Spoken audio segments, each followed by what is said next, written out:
Welcome, ladies and gentlemen, to Scorpio season of 2019, where you will die the most luxurious death possible.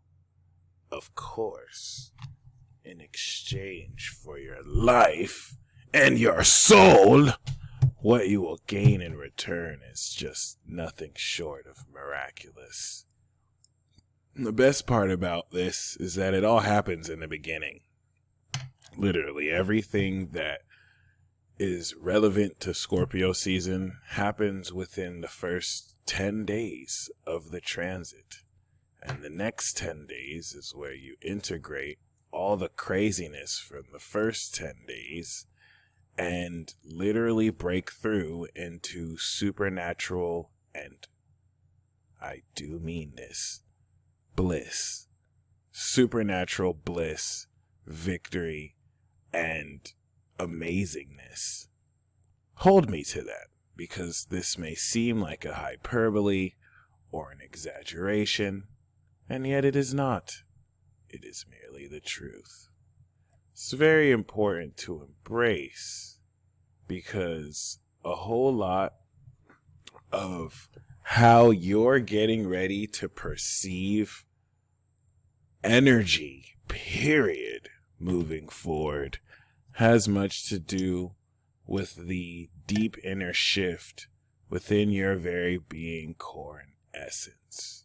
So before I really get into breaking down Scorpio season, it's very important to acknowledge that at a very, very profound level, a lot of how you process reality has been significantly transforming, helping you tap into the dreamlike nature of this multi-dimensional experience and effortlessly seeing through individuals who, from their very mouth, spew bullshit.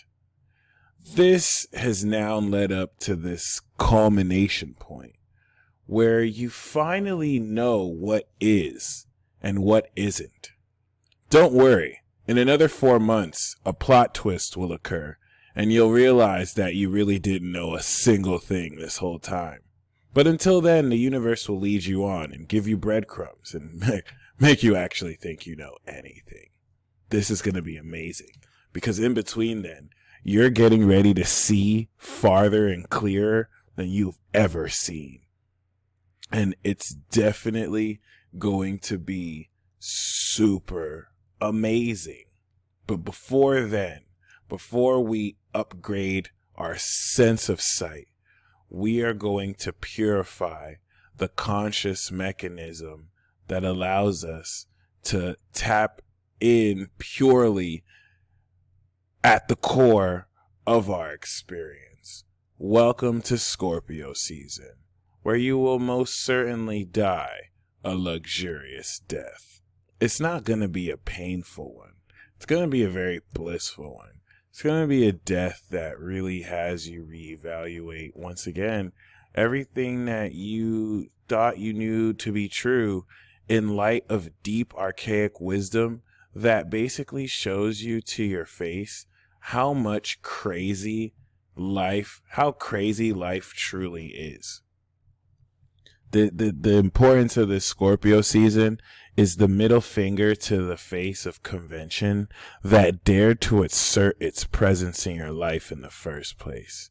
Uranus has other plans, and it's gonna waft hot air in your face as you realize that there are certain taboo elements of your existence that you've kept in the treasure vault or locked up for no reason other than you just being ashamed or guilty of it. And yes, this is controversial and taboo to discuss, but this season you're opening that treasure chest and you're never putting it back in that treasure chest, and you're integrating that with who you are. And that's why you're going to break through, because you're going to find out that that part of you locked away was the part of you that had the deepest wisdom and supernatural ability. And in its unconventional nature, you may have blocked this. This, of course, is not talking about those of you who embrace this. For those of you in that sense, you will be gaining a much more advanced way to represent this archetype and facet of your sexuality. So, as we go through Scorpio season, the main aspect is the opposition that by the 31st is still making its way opposite the Sky Father. Uranus is a primordial influence that was castrated by its own sun because it's that fucking evil. Well, postmodern America has done what it can to pacify and to normalize the meaning of Uranus, as if this once anciently evil entity is still not a complete evil asshole. It's not up to me to say if a planet is evil or not. I see these as subjective standards. But please understand that there is an induced psychosis that will continue to be drawn up from people's deepest parts as they unconsciously and or consciously expose the craziest parts of themselves. This will simultaneously be for your viewing pleasure and also horror, as people expose themselves so bad you are so embarrassed for them. It's going to be bad, guys. I don't know how else to say. It's going to be horrible. The things people are going to be saying, the stuff they'll be revealing, it's almost as if they've forsaken their own self-awareness and have just decided to expose themselves. Now, are they exposing themselves? Yes. The self-snitching is going to be at an all-time high. It's almost as if people are going to be in a competition to prove how much they ain't shit. But it's the trine to Neptune retrograde that is subtly bringing this out of people in experience. Because you don't know what you don't know. And you don't know what you're not aware of. And in that blind spot, people can gain a full perspective of who you are. This isn't about manipulating this.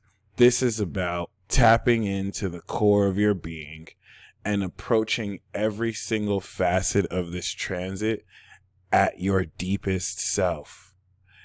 This may require some time to tap into it for some of you, but it will be oh so worth it.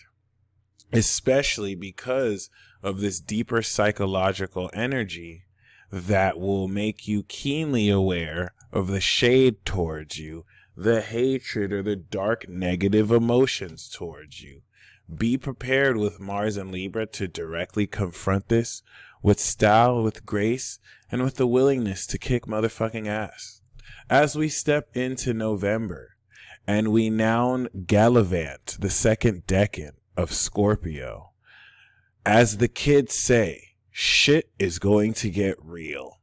Especially in the 7th and 8th, when we come up on a direct trine with Neptune and the Sun.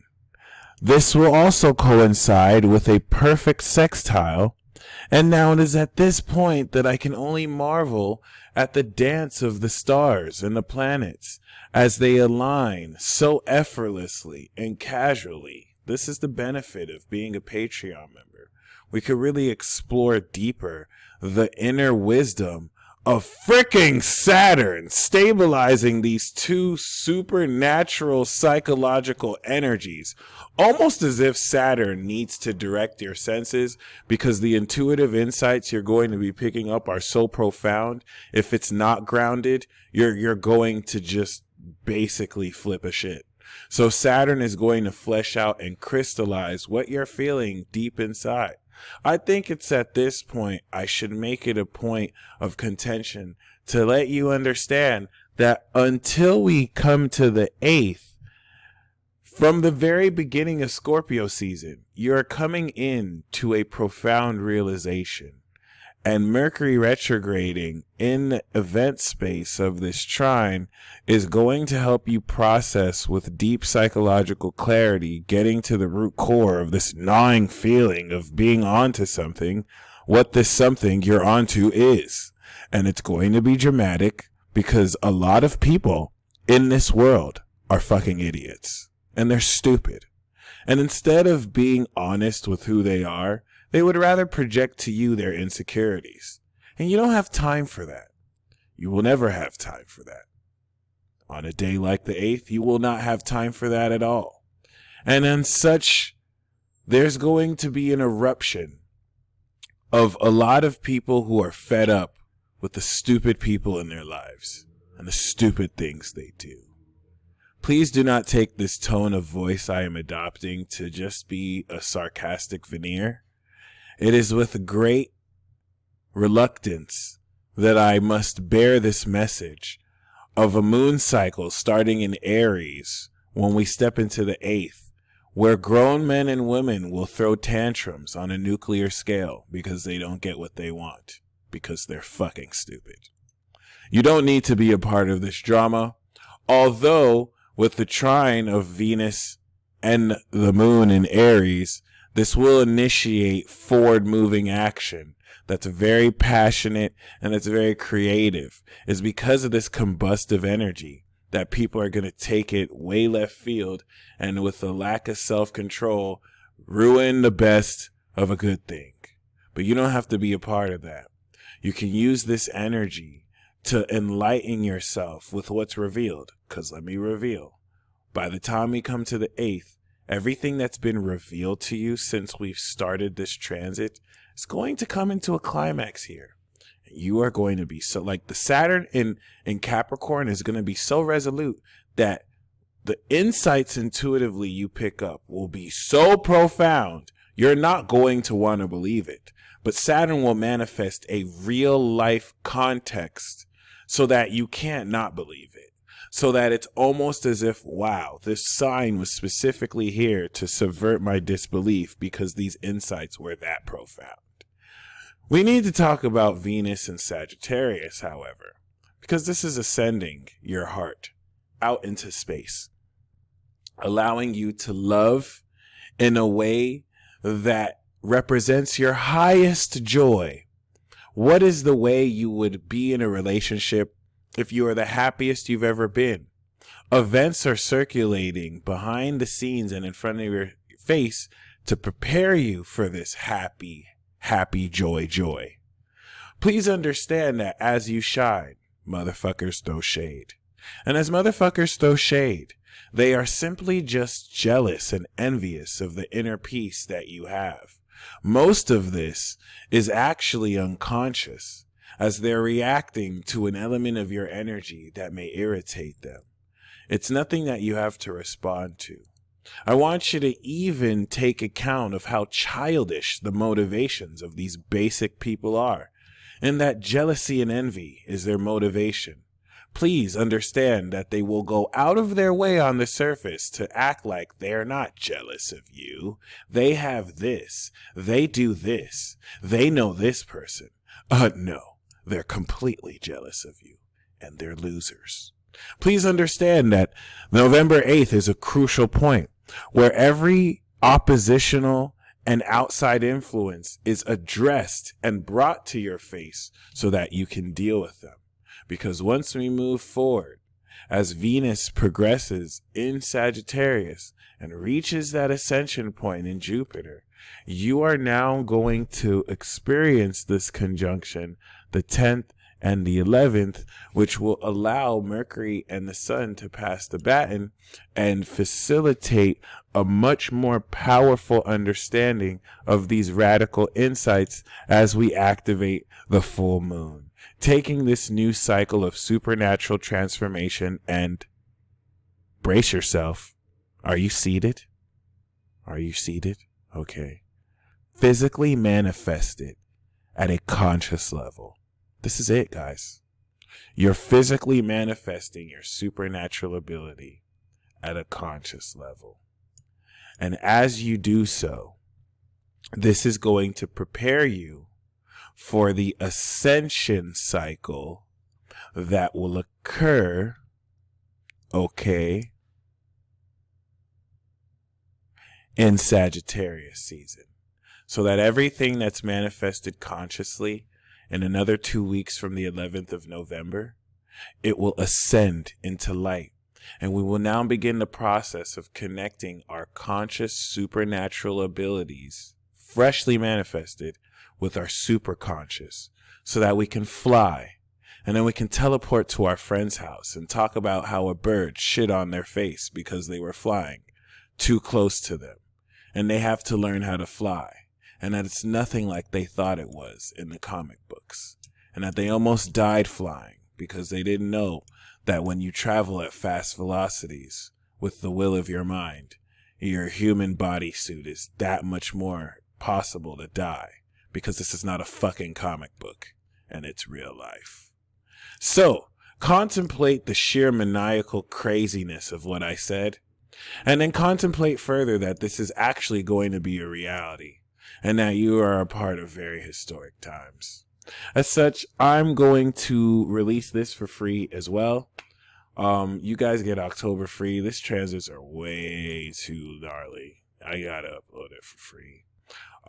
Sagittarius season is exclusive though. So if you like this report, you better join Patreon. I don't know if you're not a Patreon member, well, come on, yo. We only get it in here. Okay. We only break it down. This is some of the best exclusive astrology you'll get ever. I had to big myself up. But yes, Mars will be at a master decan of Libra. And I think it's important we talk about Mars during the full moon. And it's no big deal. It's only going to be perfectly sextiling Jupiter. And so you're going to be opening doors with people and taking actions in the most expansive of ways that allows you to mix passion and intellect together. Keep that in mind as you woo and seduce your boo thing. And if you're risky, your boo things. Plural. I'm not joking. This is definitely going to allow you to explore your joy in different tastes as you sample different people's personalities. Did I mention that this full moon is going to be undeniably supernatural and stabilizing your consciousness and actual ability to harness supernatural power? It's going to be gnarly.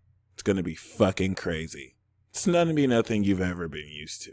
Because you thought you were intuitive until your true intuitive abilities awaken. And now you're trying to make sense of something that can't make sense because from the inception of your birth, you were told it never makes sense, even though it does. I'm going to keep that vague. Anyway, as we move past this full moon, we're going to close up this transit in preparation for what may possibly be the best Sagittarius season. No, the greatest Sagittarius season of all time. It will shock and awe you. You will be marveled as you step into a whole new world of adventure, seeing that everything is literally possible if you wait for it. I'm going to say something very cliche in 3, 2, 1. Yes, if you believe. If you believe. Honestly, it kills me to say that. It is so cliche and corny to say it, but this is literally the astrology, guys. If you believe, you can walk into any situation and make it happen. Hold on. Let me say that again, because I don't think you realize how crazy that is. Like, all you have to do is believe. You don't even have to have resources that you think you have. Set an intent, and if you believe you can do it, it's going to happen based off the action you take. Even if that action is inaction. You literally just have to visualize and believe it. That's how potent the magic energy we're stepping into in Sagittarius is. However, the grand water trine that is going to bless your soul before you dispel old disgusting emotions I mean, you're going to gain psychic insights on this day that could take someone you had a crush on and be like, why in the living bejesus did I even invest emotions to this ludicrous fool? And this is going to pretty much give your soul a body wash. In some cases, you may develop rose-tinted glasses for someone you didn't see in the right way until they just pop and it's like, wow, you've been in my face the whole time. You're beautiful. These intuitive insights are going to have you feel really deep into your destiny. And it's going to really help you understand what you feel pertaining how deep and awesome you are. The reason why this is amazing is that Mercury retrograde completes this grand water trine and allows you to feel in a very amazing way, because this is a closing trine, what it is and what the wisdom of these intuitions and synchronicities you've been seeing. Because the synchronicity train has been instituted since 2012. So this is a working narrative over like 4+ years that's pretty much just sinking you deeper and deeper this rabbit hole. Some of you try to play denial and act like the rabbit hole doesn't exist and your whole life isn't season 2 of Stranger Things, but it's not working. And a day like this is going to remind you that no matter how much you deny, you are a part of a synchronistic turn of events that is facilitating your greater supernatural revival. Revival. And so by the third quarter square, you are going to be confronted with every way you refuse to be a diva. You are at heart a diva. In your heart, you know you're the shit. But there's still a part, let me say that again. In your heart, you know you're the shit. But there's a part of you that may inhibit this. There's a part of you that may not be extra and go beyond. You're going to change that the 19th. And you're going to be extra. And you're going to go beyond. You're going to be reminded that you're the shit. In the face of opposing influences that dare make you feel humble, lest you intimidate others because you shine so bright. Well, that trine to Venus and Jupiter is going to be like, oh, does my light intimidate you? Okay, thank you for letting me know. Let me put this light on full blast. Are you more intimidated now? I bet you are. And basically after that, we're going to finish Scorpio season. I think it's important to note that as the sun moves into Scorpio, we end it the way we started. Virgo moon, Scorpio sun.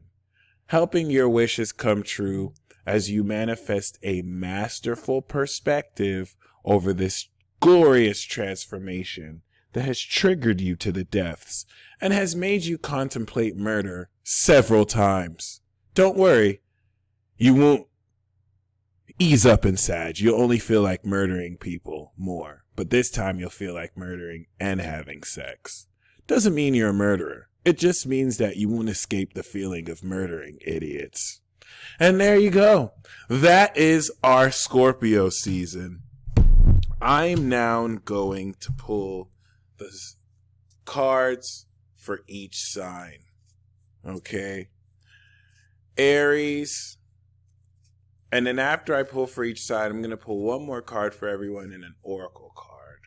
So Scorpio season for you, Aries. We have the Two of Cups. And it comes with the Ancient Lovers card. Okay? I think you're going to be getting with someone who might seem poor to others. It's like people might see you as not as rich, but they don't even know what they're talking about because they're looking at superficial standards. The connection you both share is lit. And you're going to develop that this Scorpio season. Taurus, we have the Two of Swords. Yes, you may be indecisive, but this initiation is going to allow deeper wisdom as you understand greater compassion and also are able to draw a secret from someone who's been silent about something that they should have revealed a long time ago. If you feel like you're being coerced to make a decision before you're ready, know that you don't have to. But you're definitely going to mediate this indecision between mind and heart by allowing your deeper feelings to flow. Gemini, we have the Knight of Swords. Gemini, you. And it comes with the Seven of Swords. Someone is talking smack behind your back, being deceitful, and they're trying to finesse you. This Knight shows that you're going to whoop their fucking ass.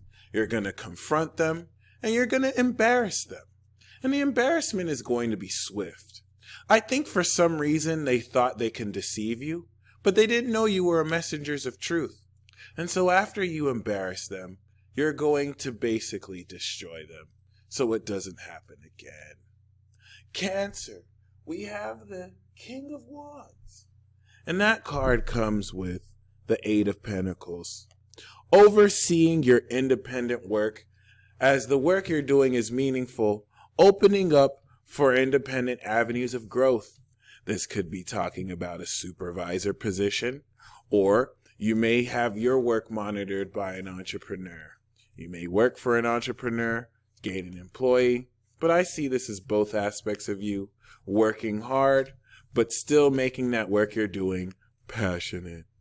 Leo, we have the Hierophant. As you step into this Pope position that comes with the Justice, both of these cards denote marriage, but outside of a romantic influence, you are officializing more the esoteric knowledge that you present. This is important because this is basically making you more important. You're becoming an authority figure when it comes to the spiritual beliefs you share, and it doesn't matter what people say or think, because more people are going to listen to you than that hating ass motherfucker talking smack. Virgo, we have the Four of Cups. You just seem unbothered this week. However, it's coming with the Nine of Wands. So not only are you going to curve everybody, but you're going to have your walls up and you're not going to let anyone in. What else is new? I don't think this is something you don't already do, but you're going to do it more. You're going to contemplate as your experience reminds you that motherfuckers suck. Please excuse my language, but don't. Please make sure that you don't say so secluded that you turn down you're going to stay so secluded that you turn down opportunities. Too late. Libra, we have the Star card because we all know you're famous. And we have it with the Ten of Swords. So there's rejuvenation. There's a twofold message here. I think you sabotaged something. I think you fucked something up. And you embarrassed yourself. But the Star card is a one-up mushroom. And it's saying that it actually doesn't matter. But I get the sense that you're the Star Libra. And you're going to revive a dead motherfucker. You're going to be the good Samaritan on the road. And you're going to look at someone and see them for the absolute mess they are. But thank God you're famous. You're a cosmic entity. And you're going to rejuvenate them and turn them from a zero to a hero. Scorpio, we have the Two of Pentacles. You're going to be playing people. I'm just joking. We do have the Wheel of Fortune. So this is talking about shifts in income. You may hit it big because you invest in the right income stream, and you're not going to expect it to expand in the nature it does. Perks to Jupiter being in your second, this is going to be a season of great financial growth due to unexpected income that you get to play with at your leisure. Sagittarius, yes, we do have the Four of Cups, and it's coming with the Nine of Wands, so I'm going to reshuffle because you do have soulmate connections to Virgo, so it does make sense you'd get the same card, but I want to pull something different. And for you, we have the Devil card, baby. Okay, and we got it with the King of Cups. So this is a temptation. This is somebody who has mastery over emotions and can and will use it to manipulate you because they know how to push your sexual buttons and they take sadistic pleasure and the slipping of your own will, because they know they got you, and they know that you're going to give in to them just like you like it. Now, if you really want to stand up to this influence, just say no, and you're going to gain victory. I don't think you will, though. And I'm not going to purport this as a good or bad thing. Maybe this season, you want to give in to your 12th house tendencies and just go on a sexual tryst all month. Capricorn, we have Capricorn, the Queen of Pentacles. And this comes with the Knight of Pentacles. Would you look at that? A meeting of minds. We're looking at the financial consistency and balancing of your financial life. This is saving a lot of money and making a lot of money, stabilizing financial income. This could actually indicate a person who's reliable. I see a lot of you business owners like expanding and hiring someone that is going to make your life so much easier. But Capricorn, this is really just talking about you being richer than you already are. You're making money this season. Aquarius, we have the Three of Wands. You're planning. And that comes with the Page of Cups. There's a new direction in your love life. And if you let this in, which you will, this is going to allow you this season to see into the great possibility of what you can do with the new love romantic interest or a new chapter in your existing relationship with someone. This is going to allow both of you to see clearly what's possible as you plan your future together. Also, some of you awakening intuitive gifts will be able to incorporate those in your plans. Pisces, we have the Hangman, and this comes with the Six of Pentacles. You need to surrender to financial help. If some of you need loans, don't be too proud to ask. I don't think you're the type to be too proud to ask, but this is saying to surrender to financial flow. Some of you might be in a position to lend money yourself, but this is actively saying that you will gain a lot by taking out a loan or by helping someone assist you financially. Okay? Directly that. And this doesn't mean that you're in a bad financial position. Maybe you might just need an extra loan for a business idea. Maybe you have good money, but you just might gain a greater ideal by, giving money instead of just receiving it. Creating that financial flow will help accordingly. So the last card that I have for everybody, is the Nine of Cups, baby. Make a wish. Make a wish. Did you make it? Did you make it? Did you make it? I said Jamaica. Did you make it? Good. It's coming true. That's awesome. That's all I'm going to say. The Wheel of Fortune and the Nine of Cups, an evolution and expansion into satisfaction. And we have twin flame, baby. You are twin flame. Especially for those of you who rolled your eyes and don't believe in that twin flame garbage. You too are a twin flame. And if you embrace that, you are ready to manifest an increased connection with the divine. You guys stay blessed as always. Show me love in the comments. You better show me love. Better give me feedback. Better tell me nice things so I feel good about myself when I read it. And until next video, peace.